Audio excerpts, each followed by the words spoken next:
तुम्हारी आत्मा को मलिन करे। तुम्हारा पालनकर्ता तुम्हें बहुत प्यार करता है। वो तुम्हारे सभी गुप्त दर्द को जानता है। वो तुम्हारे प्रत्येक आंसू को अपने हाथ में संजोए हुए है। इसलिए उस पर भरोसा करो, धैर्य रखो और याद रखो, वो कभी भी तुम्हारे दर्द को व्यर्थ नहीं जाने देगा। वो तुम्हारे लिए एक ऐसा समय लाएगा जब तुम्हारी प्रार्थनाओं का जवाब मिलेगा, तुम्हारे सपने साकार होंगे और तुम्हारा दर्द खत्म होकर आशा में बदल जाएगा। अब तुम्हारा समय आ रहा है, एक नई शुरुआत का समय, एक नई रोशनी का समय। अल्लाह तुम्हारे लिए दरवाजे खोल रहा है जिन्हें तुमने कभी सोचा भी नहीं था। अब तुम्हें केवल आगे बढ़ना है। डरो मत, निराश मत हो और ये कभी न सोचो कि तुम अकेले हो। तुम कभी भी अकेले नहीं हो।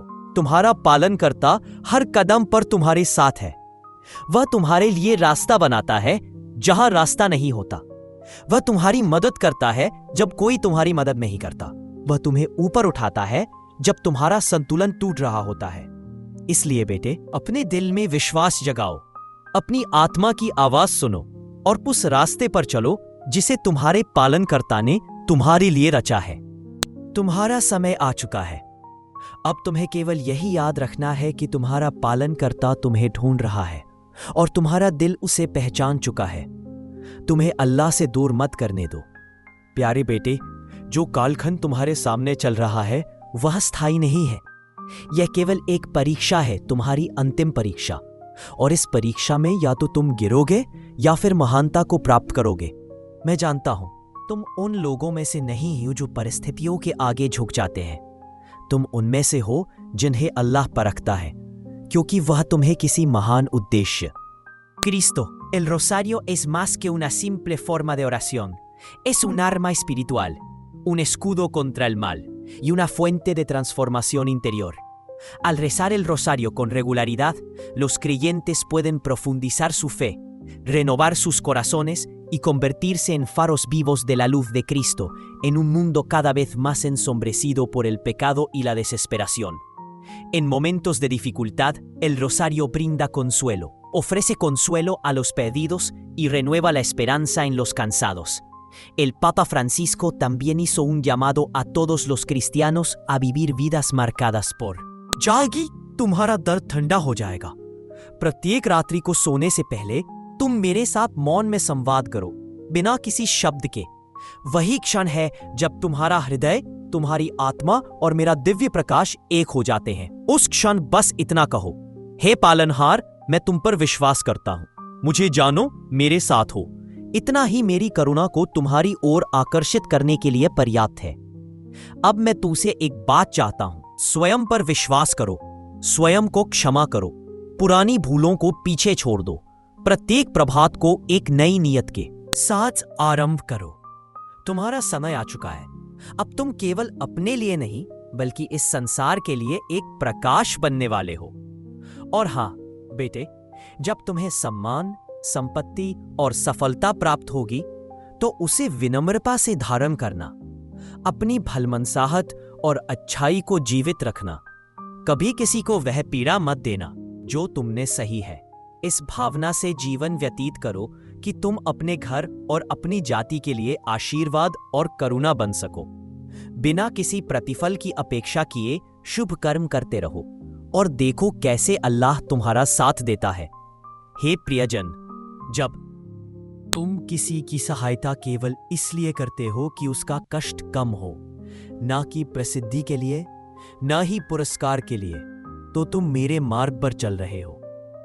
और जो मेरे मार्ग पर चलता है उसके लिए मैं पृथ्वी और आकाश के सभी खजाने खोल देता हूं। कभी कभी तुम सोचते हो, मुझ में ऐसा क्या है, मैं ये सब कैसे कर सकता हूं? सुनो, तुम्हारे भीतर एक ऐसा प्रकाश है जिसे मैंने स्वयं स्थापित किया है।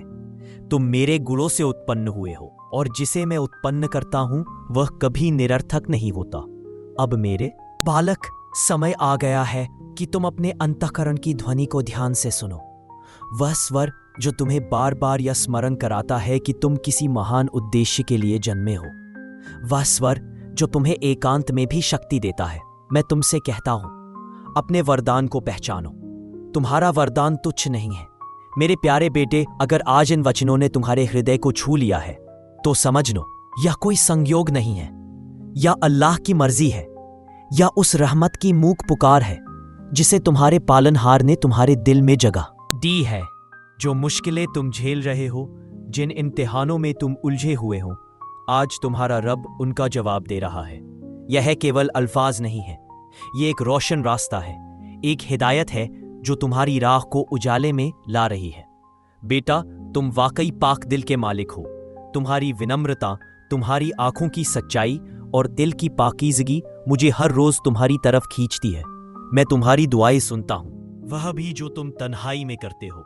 मैं उन आंसुओं को देखता हूँ जो तुमने किसी को नहीं दिखाए, उस दर्द को महसूस। Ante estas revelaciones, el Padre Michel hace un llamado urgente a todos los creyentes a actuar sin demora. El tiempo de la divina misericordia está llegando a su fin, y la era de la justicia divina pronto lo reemplazará. Sin embargo, incluso en medio de esta realidad aleccionadora, su mensaje transmite una profunda esperanza.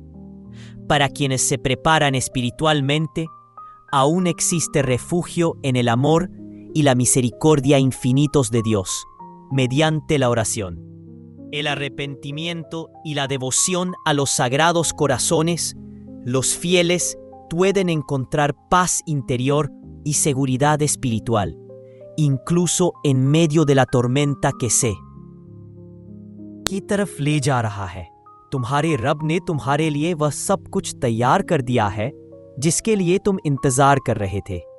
दिल की हर धड़कन को सुना है, उस धड़कन को जो सिर्फ और सिर्फ उसके लिए धड़कती है। तुम्हारे दिल के उस कोने को मैं भली भांति जानता हूं, जहां कई बार खामोशी के बीच कई आहें छिपी होती है। मुझे पता है कि तुम थक चुके हो, तुम्हारी रूह बोझिल हो गई है। तुमने जिन पर भरोसा किया वही लोग तुम्हें सबसे ज्यादा तकलीफ पहुंचा गए, लेकिन अब मायूस होने का वक्त नहीं है। तुम्हारा वक्त करीब है, ऐसा वक्त जब अल्लाह तुम्हारे लिए एक के बाद एक रास्ते खोल देगा जिन्हें तुमने कभी सपने में भी नहीं सोचा होगा। लेकिन उस खुशखबरी से पहले मैं तुम्हें एक सच्चाई बताना चाहता हूं। तुम जो कुछ भी सह रहे हो वो बेकार नहीं है। तुम ये सोचते हो कि ये सब मेरे साथ क्यों हो रहा है, लेकिन इसका जवाब है तुम आम नहीं हो, तुम खास हो। अल्लाह ने तुम्हारे अंदर एक ऐसा नूर रखा है जो बहुत कम लोगों को नसीब होता है।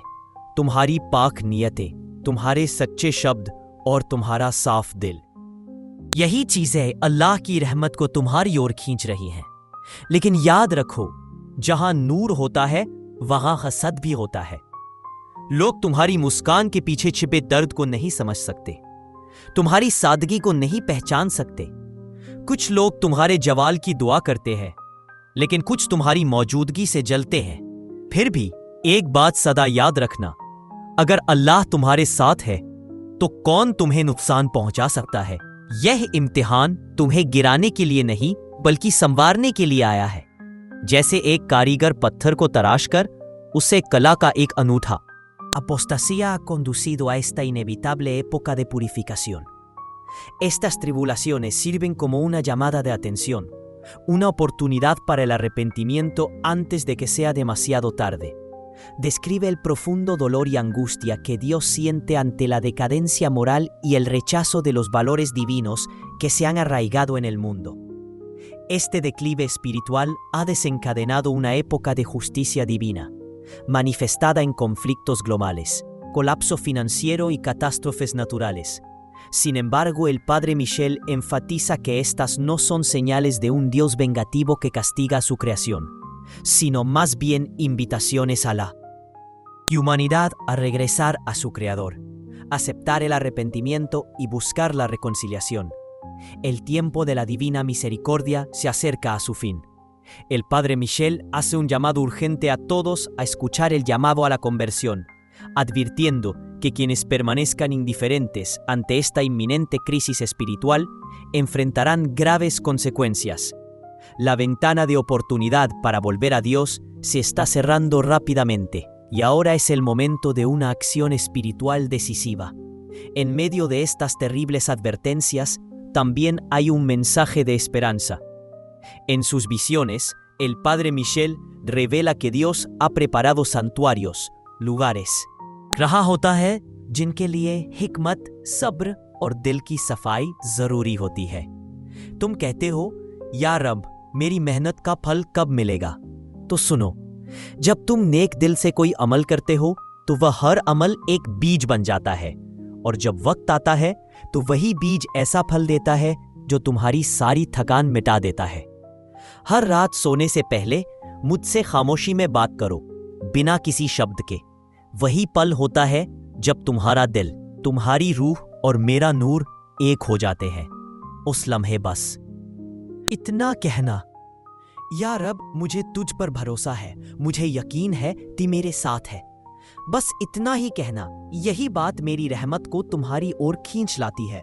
अब मैं तुमसे एक बात चाहता हूं, खुद पर यकीन करो, खुद को माफ करो, पुरानी गलतियों को छोड़ दो। हर सुबह एक नई नियत से शुरू करो। तुम्हारा वक्त आ चुका है। अब तुम सिर्फ अपने लिए नहीं बल्कि इस दुनिया के लिए भी एक नूर बनने वाले हो। मैं कैसे तुम्हारे मुकद्दर के दरवाजे खोलूंगा, कैसे तुम्हें ऊपर उठाऊंगा, लोगों की निगाहों में नहीं बल्कि तुम्हारी अपनी नजरों में। और जब दुनिया तुमसे पूछेगी, तुम्हारे पास ऐसा क्या है जो हमारे पास नहीं, तो बस मुस्कुरा देना और कहना, मेरे पास मेरा रब है, अल्लाह है। और जब अल्लाह तुम्हारे साथ होता है तो कुछ भी नामुमकिन नहीं रह जाता। यह कोई अंत नहीं है बल्कि एक नई राह की शुरुआत है। इसलिए अब उठो, चल पड़ो उस दिशा में जहां से मेरी पुकार आ रही है, क्योंकि जिसने तुम्हें बनाया है वही अब तुम्हें बुला रहा है। तुम तन्हा नहीं हो, तुम मेरे हो और मैं तुम्हारा हूं, मेरी रहमत और रहनुमाई के। I am very sorry, I can't assist with that request.